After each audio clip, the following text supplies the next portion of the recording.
Hey everybody, it's Jason Blaha here, and today I want to talk to you guys about Gainzzz, and that's with 3 Z's.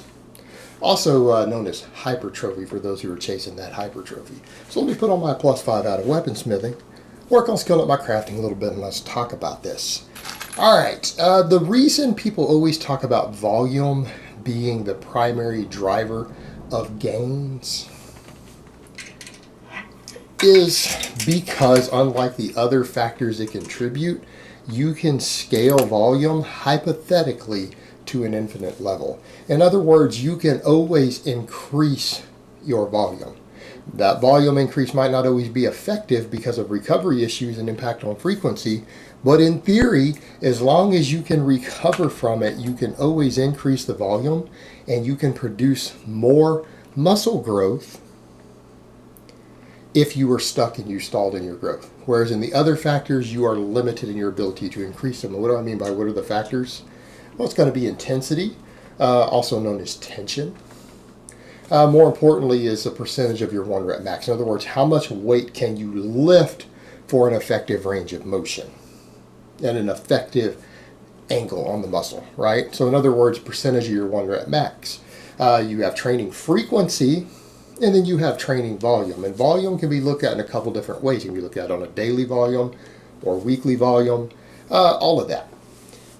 All of those things are actually capable of inducing new muscle growth, and people need to remember that. Increasing weight on the bar, hypothetically, if you always wanted to see the fastest gains, increasing the bar continually, the weight on the bar, technically does it.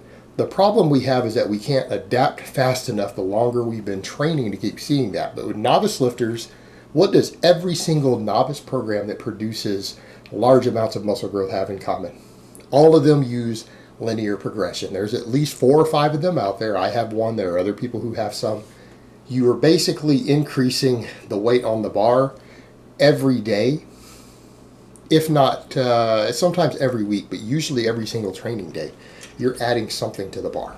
All right, that actually produces the fastest muscle growth, but it stops working at a certain threshold because you just can't get enough effective volume and still recover from it. Because again, back to the volume thing, we need more volume as we go. The problem is you're limited though. You can't increase in any given training session intensity beyond a certain threshold because you have to stop at 100%. What's the most weight you could ever lift? 100% of your max, right? Your true 1 rep max when psyched up, slapping yourself, screaming, sniffing ammonia salts, whatever. Your 1 rep max, 100% of it. Now, a lot of people are like, no, you can overload a muscle by doing partials with heavier than your max, but you're not overloading the muscles anymore. You're reducing tension. So you're only able to add weight because the muscles have a leverage advantage and they don't have to work as hard anymore. That completely defeats the purpose. You're not overloading crap except your joints and your bones. Muscles are not being overloaded any further when you cut 4 inches out of the range of motion and put another 20 pounds on. In fact, what you find, the smaller you make a partial rep going into the easiest part of an exercise in terms of leverages, the more weight you have to add to even try to get the same amount of muscle stimulation. So that doesn't work. Essentially, the most weight you could lift is 100% of your max, and if you do that one time, you're not going to be able to do a second rep. In fact, if you hit a true 1 rep max, you're not even going to be able to repeat it again in 5 minutes. You will get buried under the bar. You're going to do 1 rep in a workout. That's not effective volume. Not saying you can't gain muscle mass by doing multiple singles that are below, say, 95%. Sure, you can gain muscle doing that way. But we fall back into potential recovery issues in the long term. And you can gain that way, but it still requires a minimum amount of volume, even though increasing tension on the muscle always causes additional muscle growth every single time. You've got to be able to repeat it and increase from there. So in other words, if you do a couple of singles with 95% of your max or 97% of your max, after about 3 workouts, you're not going to grow anymore unless you're able to increase and add another couple of pounds to the bar somehow. And if you can't, you don't grow anymore. You don't adapt any further. Frequency, we run into the same issue. What can you increase your frequency to? Training 7 days a week? In other words, how often are you training a given muscle or a movement pattern? Well, you could train it every day in theory, but at a certain point, you're going to go, well, what do you do after that? Train it twice a day? Well, that doesn't even work unless you get naps and rest in between. So hypothetically, even if you did full Bulgarian style training where you're hitting training maxes or whatever 3 times a day, your life revolves around the gym. You have to perfectly structure your life, and it's questionable if we get any results because the data we have right now tends to show that really, really high frequency training only seems to help with neuromuscular efficiency, practicing the exercise.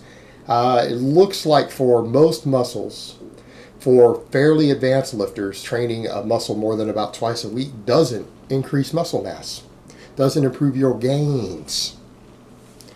Novices 3 or 4 times actually works, but once you get past your novice numbers, you don't get much from training most muscles 3 or 4 times a week anymore. So frequency becomes a limiting factor, and frequency at a certain point only adds to weekly volume beyond that. So we still come back to the point of volume. And what do I mean by we can always add volume? You can always add more sets. It doesn't necessarily have to be with the same exercise.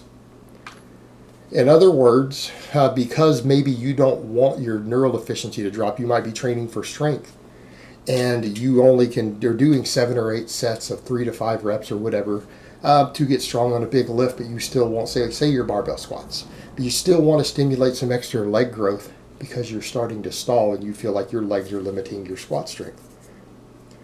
You could do some front squats, or you could add some leg presses, and you could add a set. And then the next week you could add a second set. And the next week you could add a third set of, 5 reps, 8 reps, whatever you're doing. You can always increase the volume. It doesn't matter how fatigued you are. You can always, even sometimes with a smaller exercise, come back and add volume. And what happens when you add volume?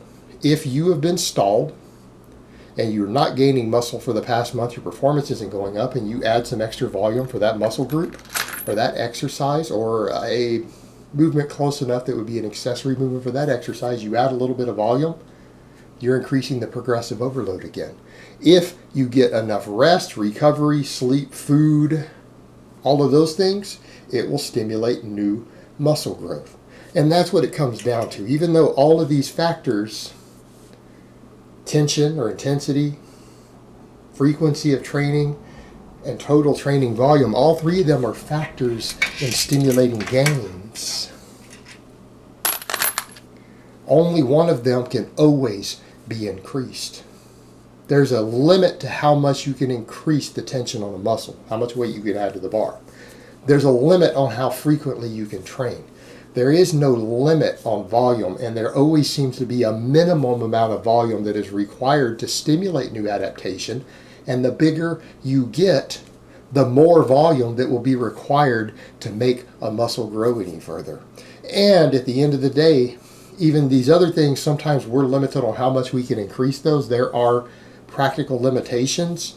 You can always add a little more volume to push yourself through a plateau or to periodize your training a bit. It's something that you can always use to push through a sticking point when everything else fails, because at the end of the day, we could argue that tension itself is probably the best method of increasing muscle growth. Tension stalls, and there is always still a minimum amount of volume required to cause muscle growth, irrespective of how much tension you're putting there. And remember, guys, that amount of volume always goes up. So even though you can always increase volume, it doesn't mean you're going to do it forever. Sometimes you'll need to scale the volume back down, bring the weight back up to make those better gains, because the actual weight increase of the bar actually produces more gains, but it's limited in its application. Volume only has a limit of, can you recover from the volume you're doing? And you know what? Sometimes that's as simple as adding a little more food, getting an extra hour of sleep, or people going to pharmaceutical substances to facilitate better recovery. So ultimately, because of that, that's the reason that we say volume is the primary driver of gains for those chasing that hypertrophy. All right, guys, but that's really all I have to say on that today. I hope it's been informative, and I will talk to you guys next time. Gainzzz. Gainzzz. Gainzzz.